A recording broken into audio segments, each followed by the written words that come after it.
Hi, I'm Brent Norris, and I'm going to be reading Chapter 22 for the National Honor Society.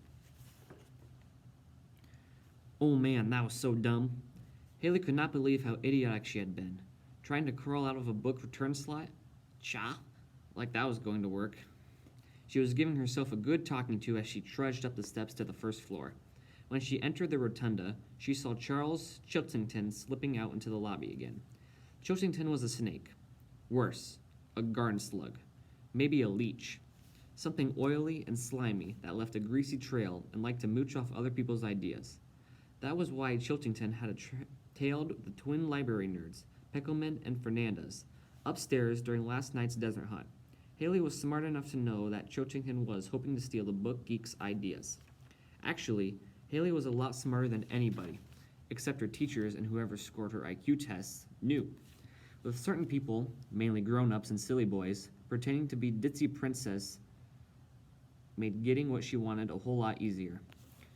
And what she wanted right now was money. Lots of money. Her dad had been out of work for nearly a year. They'd run through all their rainy day savings. They had to borrow from relatives and in-laws. If Haley could win this competition and become Mr. Limoncello's spokesmodel, her family's money woes would be over, and they wouldn't have to sell their home. And once the other people saw her on TV for Limoncello games, they want her for their commercials too. And movies. Maybe her own sitcom, something on the Disney Channel.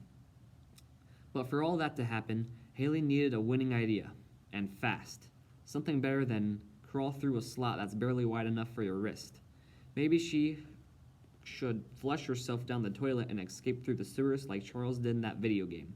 She headed over to the Book Nook Cafe so she could sit down and think. She stepped into the room and checked out the snack table. There were trays of cookies, strawberries, bananas, and brownies.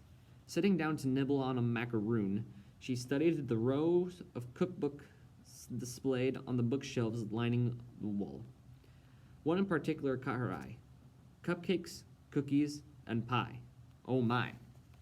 Because the cover looked extremely familiar, two googly-eyed sheep made out of chocolate frosted cakes with globs of mini marshmallows for fleece. Haley had seen the cover before. In the lobby. It was in that glass case of memorable reads selected by the library staff. She went over to the shelf and picked up the book. When she opened the cover, she discovered two cards. One was a 4x4 piece of white cardboard with the black silhouette of a sheep on it.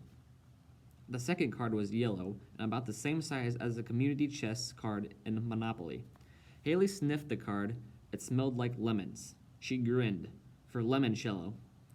On one side of the yellow card was printed, Super Duper Bonus Clue, and on the other was the clue. Your marvelous memory has earned you even more memories. Proceed to the Limoncello Abelia room. Look for item number 12. Haley slid both cards into the back pocket of her jeans, pulled out her library floor plan, and found the Limoncello Abelia room. It was up on the third floor. Making certain nobody, i.e., Charles Chiltington, was following her, Haley quietly dashed up the spiral staircase to the second floor. Checking for Chiltington one more time, she tiptoed up to the third floor, where she found the room labeled Limoncello Abelia, Mini Museum of Personally Interesting and Somewhat Quirky Junk. Haley opened the door and stepped inside. The front room was like a storage warehouse. Cardboard boxes were stacked on top of wooden crates sitting on plastic bins stuffed with papers. All the boxes, bins, and crates were numbered. She saw one labeled number 576. Guess Mr. Limoncello never throws anything away, Haley remarked as she scanned the heaps, looking for the number 12 mentioned on her bonus card. Weaving her way through the stacks and columns, Haley finally found her super-duper bonus.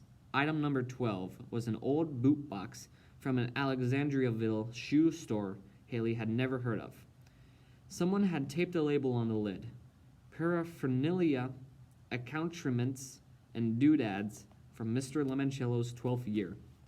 Haley lifted the lid. The box was filled with all sorts of confusing knickknacks.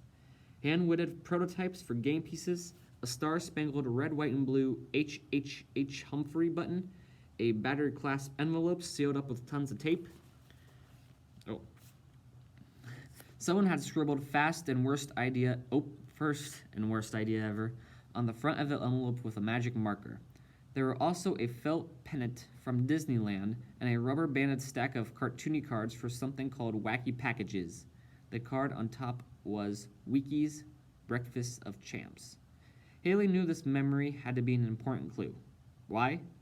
She had absolutely no idea. That's the end of chapter 22.